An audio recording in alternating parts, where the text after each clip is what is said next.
Ever had one of those days when someone decides to mess with the wrong person?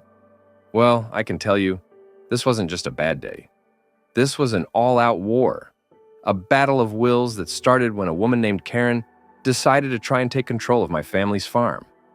And I'm not talking about a normal, run-of-the-mill Karen, the kind you might bump into at a grocery store. No, this was the Karen, the type of woman who thinks she can dictate every little thing that happens in her world. She wasn't just an HOA president, she was a full-fledged suburban tyrant. My name's Jacob Stevenson, and I've lived on this farm my whole life. This land isn't just something I inherited, it's part of my soul. My family has worked this land for generations. The mornings start slow here. Roosters crowing, the crisp scent of the earth as it wakes up, and the gentle glow of sunlight spilling over golden fields. It's a peaceful existence. No bosses to answer to, no suit and tie routine. Just me, my animals, and the land that's been passed down through my family. There's a certain tranquility in farm life that's hard to describe unless you've experienced it for yourself. Every morning, I'm reminded of my place in the world, and that place is right here on this land. But like all good things, peace doesn't last forever. And in my case, peace was about to get a full-on assault. About 5 years ago, a new development went up down the road from my farm, Crestwood Estates. If you've ever seen those cookie-cutter neighborhoods where everyone's yard looks like it was landscaped by a robot, then you get the picture.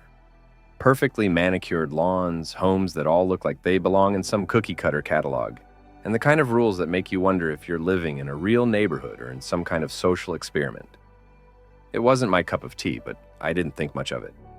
I figured they could live however they wanted down there, as long as they stayed out of my business.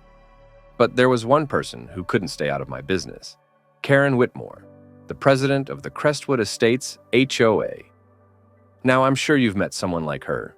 You know the type, the kind of person who has too much power for their own good and thinks that their little corner of the world is the only thing that matters. Karen was that person. She wasn't just running the HOA, she believed she ran the whole county. If you so much as stepped on her perfectly paved sidewalk the wrong way, she'd have you served with a fine for violating some obscure rule that no one even knew existed. At first, I didn't pay her any mind. My farm wasn't part of Crestwood Estates, and I didn't have any reason to interact with her or her little HOA. But Karen. She couldn't let things be. I remember the day it all started like it was yesterday.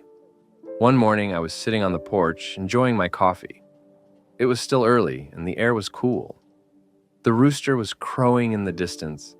The cows were grazing, and I felt like the world was mine. Then, out of nowhere, I saw her, Karen, striding up my driveway with purpose. She had that look on her face like she was about to solve a world crisis, or, more accurately, make mine. She was dressed in a beige pantsuit, carrying a clipboard like it was a weapon. There's something about people who walk around with clipboards that always makes you nervous, and I wasn't even sure why. But I had a bad feeling the moment I saw her. She climbed up onto my porch without so much as a knock, which I found odd. "Mr. Stevenson," she said with a grin that could only be described as sinister, "I'm Karen Whitmore, president of the Crestwood Estates Homeowners Association. I need to have a little chat about your property." Now, I wasn't the type of guy who's easily rattled, but the way she said it, like I had no choice in the matter, I didn't appreciate that. "I don't think I have anything to do with Crestwood Estates," I replied calmly, but I was already bracing myself for what I knew was about to unfold. And that's when the chaos began. Karen didn't miss a beat. She informed me that, despite the fact my farm was outside the jurisdiction of her HOA, I was causing issues for her precious neighborhood. Apparently, my barn, painted in a traditional red, was clashing with their aesthetic, and the rooster's crowing was disturbing the peace for the fine folks of Crestwood Estates.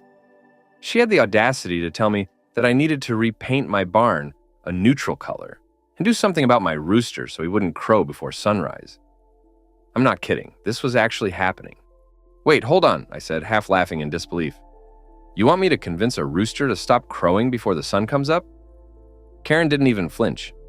She gave me a look that was all too familiar by now, one of pure, condescension. "It's for the good of everyone, Mr. Stevenson. We need to maintain property values." Her tone was flat and final, as though she was doing me a huge favor by letting me in on this little secret.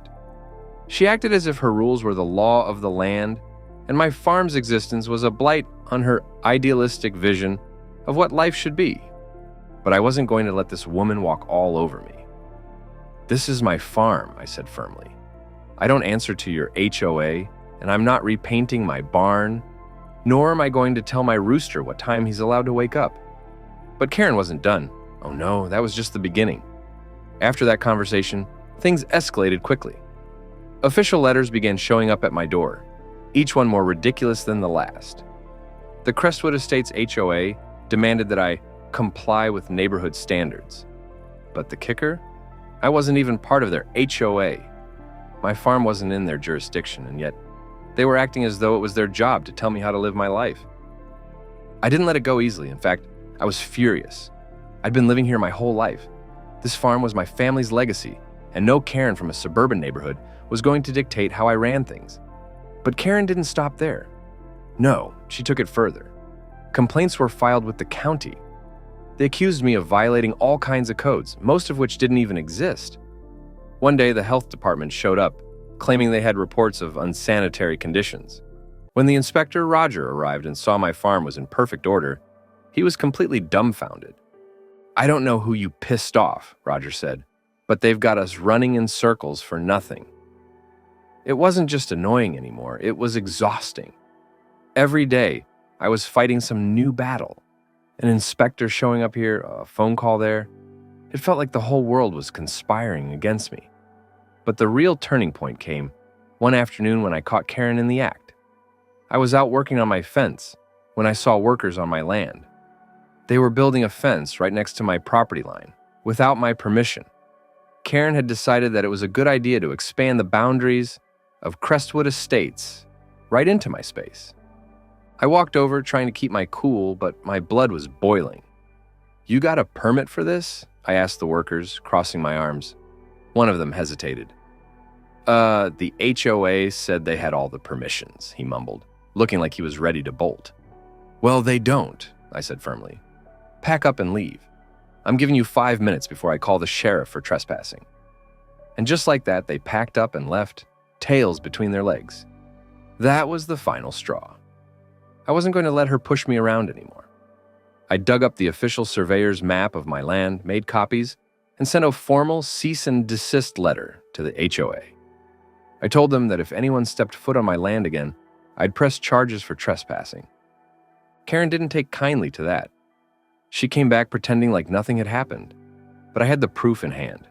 I showed her the papers, and the look on her face was priceless. She realized she couldn't control me like she controlled everyone else. But the best part? Karen's reign of terror didn't last much longer. One by one, people started coming forward with their own stories. And then, the town finally revolted. People rallied behind me. The local cafe even named a menu item after me, the Jacob Burger, a hearty, fully loaded burger. And as for Karen, the people who had lived under her thumb for so long were finally free. I was their hero. Eventually, Karen left town. The HOA was completely restructured, and she faded into the background like a bad memory. It was a long time coming, but it felt sweet to see the end of her reign. No one really knew where she went, and frankly, I didn't care. The important thing was that my farm, my peace, and my family's legacy were safe once again. Looking back, it feels almost surreal. I had to fight for everything I believed in, for my right to live the life I wanted. Karen was just one example of how some people think they can impose their will on others. But it also showed me something powerful. People can only control you if you let them. After she was gone, life slowly returned to normal. I got back to my daily routine, tending to the animals, repairing the fences, and enjoying the sunsets that always seemed a little more vibrant after the storm. It wasn't just the farm that had been restored, it was my sense of self. I had fought for it, and in the end, I won. The whole ordeal also brought the community closer together. People who had been too scared to speak up started sharing their stories. We learned that the strength of a community doesn't come from rules or power, but from the bonds people create when they stand up for each other.